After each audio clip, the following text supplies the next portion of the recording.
थी, उससे स्टेबिलिटी आनी थी।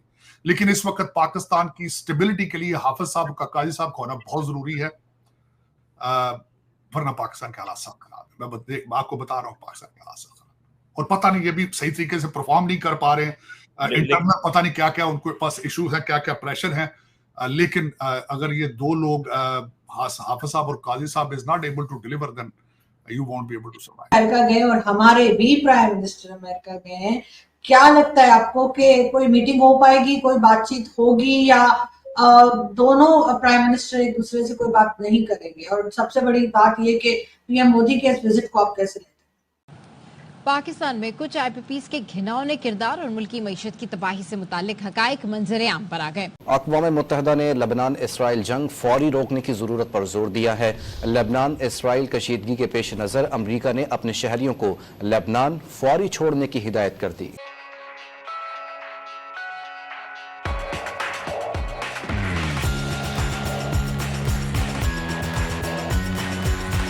साहब इनके होते ही पॉलिटिकल इंस्टेबिलिटी है, तो डिलीवर क्या करना है इन्होंने?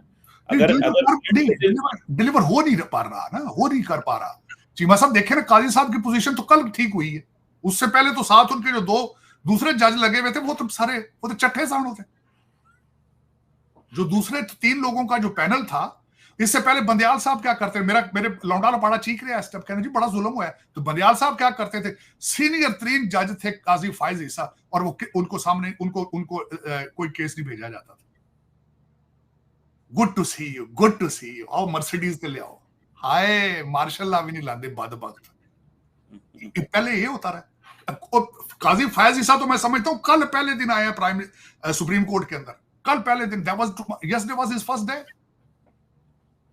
उससे पहले तो वो स्टेबल ही नहीं थे, उससे पहले तो उनके कंट्रोल में नहीं थी चीजें। इसी तरह को हाफिज साहब के हालात है, उनका कोई हाथ उन्होंने हाथ पवे तो कुछ सिद्धा करन पाकिस्तान वास्ते अपना हजूर।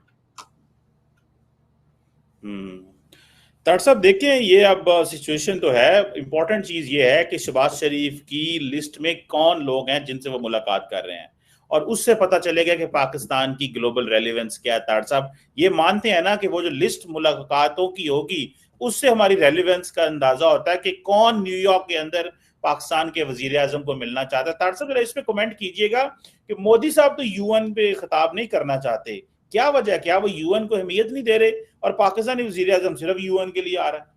चीमा साहब दर हकीकत इस पर अगर देखा जाए तो जो भारत है उसको यूनाइटेड नेशंस की सिक्योरिटी काउंसिल के ऊपर कई रिजर्वेशन है उनको। उसकी वजह ये है कि ये मैंने अगले दिन भी हमने एक ब्लॉग किया था जिसमें expansion of the security council की बात हमने की थी। दे हैव रिजर्वेशंस, और मेरे ख्याल में भारत का वहां पे मोदी साहब का स्पीच ना देना मेरे ख्याल में in protest, and it make sense. Bharat has been working on that target since so long, और उस मेरे ख्याल में इस वक्त यूनाइटेड नेशंस जो है it has become irrelevant to the world. देख लें इस वक्त जिस तरीके से गाजा की जंग है, यूक्रेन में जो कुछ हो रहा है, दूसरे ममालिक के अंदर वीगर मुसलमानों के साथ चाइना में जो कुछ हो रहा है, जिस तरीके से रोहिंग्या मुसलमान जो है उनके हालात चल रहे हैं, जिस तरह और दुनिया के अंदर हालात हैं, तो United Nations has become irrelevant.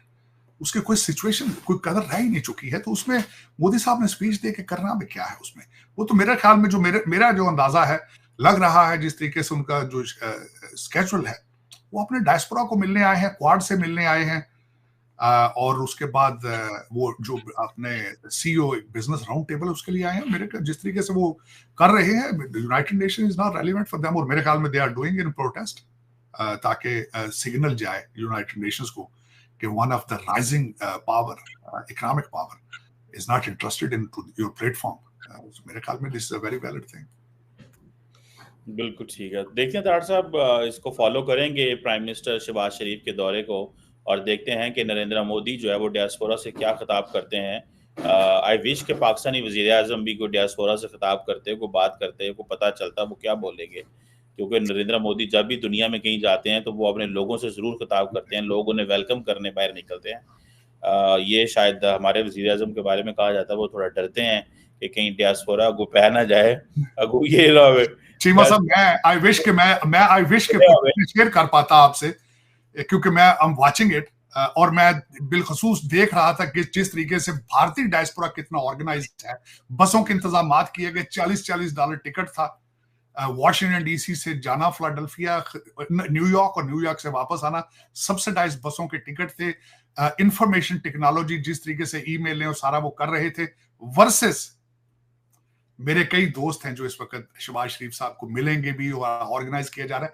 150 लोगों का न्यूयॉर्क के अंदर एक डायस्पोरा के लिए एक इवेंट किया जा रहा है जिसमें शहबाज शरीफ साहब स्पीच देंगे, और आप सोच नहीं सकते कि how difficult it is to find the Pakistani diaspora to sit in front of him. तो मुश्किल है। देखें, मैं शर्मिंदगी के अलावा कुछ नहीं। आई विश कि I was able to share things with you. दो अलग अलग चीजें आप जो आपने कही है यहाँ पे कि I believe you are referring to कि आपके प्राइम मिनिस्टर और हमारे प्राइम मिनिस्टर के बीच में मीटिंग होगी कि नहीं। जनरली हमने ऐसे मल्टीलैटरल प्लेटफॉर्म्स पे देखा है कि फेस टू फेस या फॉर्मल स्ट्रक्चर में मीटिंग नहीं भी हो तो भी इंटरेक्शन कहीं ना कहीं कोई कॉमन एरिया होता है, कहीं कॉमन ओकेजन्स होते हैं, वहाँ हो जाते हैं। पुल असाइड एक एरिया है जहाँ पर पुल असाइड टाइप्स होने के चांसेस हैं, लेकिन ये बहुत ओकेजनल और बहुत टेम्पोररी सा होगा। उसका कोई बहुत ज्यादा सब्सटेंस मुझे नहीं दिखाई देता है। इसमें जरूर लेयर्स होंगी पर्दे के पीछे, क्योंकि इंडिया से केवल प्राइम मिनिस्टर नहीं, प्राइम मिनिस्टर का पूरा डेलीगेशन गया है, पाकिस्तान से भी एक पूरा डेलीगेशन है। तो जाहिर सी बात है कि जरूरी नहीं कि टॉप मोस्ट लेवल पर ही मीटिंग हो।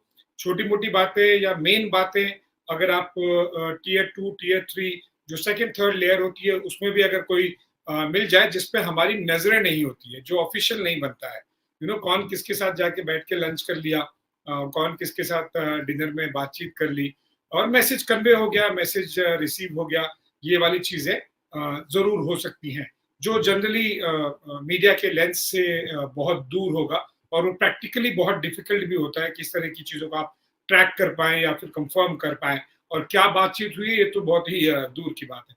सो मीटिंग इन जनरल मुझे नहीं लगता कि होगा, एटलीस्ट बायलैटरल नहीं दिखाई देता मुझे, स्पेसिफिकली बिकॉज जो इंडिया का अभी तक स्टैंड रहा है उसे रीइटरेट किया गया अभी कुछ महीने पहले ही वापस Indian external affairs minister doctor Jaishankar द्वारा की जो पहले लाइन चली आ रही थी, talks and terror can not go together, अब वो थोड़ी सी और आगे हाई टेम्पो में चली गई है और वो जयशंकर जी ने कुछ हफ्ते पहले कहा कि पाकिस्तान अगर जो भी किसी तरह का एक्शन करेगा तो फिर जाहिर सी बात है कि उसकी भरपाई, उसका रिएक्शन, इस तरह के इस इफेक्ट में उन्होंने कहा। सो क्लैरिटी है एटलीस्ट पब्लिक डोमेन में, एटलीस्ट फॉर्मल लेवल पे बिल्कुल भी कोई इंटरेक्शन नहीं होगा। इंडिया की जहाँ तक यूएनजीए की बात रही तो देखिए जो यूएनएससी है उसमें परमानेंट मेंबर को लेके इंडिया बहुत सालों से पिच कर रहा है और specifically Narendra Modi prime minister आने के बाद में थर्ड टर्म में तो वो सबसे ज्यादा इंटेंसिटी पीक पर है कि जल्द से जल्द अगर हम ये करा सके यूएनएससी का परमानेंट एक्सपेंशन, वो उस पूरे एक उसको लेकर चाहे आप लॉबिंग कहिए, उसको लेकर आप चाहे प्रोजेक्शन कहिए, उसको लेकर आप बातचीत कहिए, ये कोर मुद्दा रहेगा। और जाहिर सी बात है एक ऐसा प्लेटफॉर्म जहां पर आप जाएं और बहुत सारे लीडर्स आपको एक साथ मिल जाएं तो कम टाइम में बहुत बड़े और बहुत ज्यादा टेक अवेज हो जाते हैं। इंडिया का ये अप्रोच बहुत स्ट्रांग और बहुत फ्रीक्वेंट रहा है पिछले आपने 10 साढ़े 10 सालों में देखा होगा जब से प्रधानमंत्री मोदी आए हैं, वो बहुत ज्यादा फॉरेन ट्रिप्स करते हैं ताकि चाहे वो डिप्लोमेटिक रिलेशंस हो, इकोनॉमिक रिलेशंस हो और मिलिट्री रिलेशंस हो, ये सारे के सारे रिलेशन में जब तक आप मिल के बैठ के बातचीत नहीं करते हैं, एक वार्म थ्रू का एनवायरनमेंट नहीं क्रिएट करते हैं, तब तक वो चीजें आगे बढ़ नहीं पाती। You can leave it to कोई ज्वाइंट सेक्रेटरी लेवल पे देख लेगा या एम्बेसडर या हाई कमिश्नर के लेवल पे देख लेगा, वो नहीं हो पाएगा।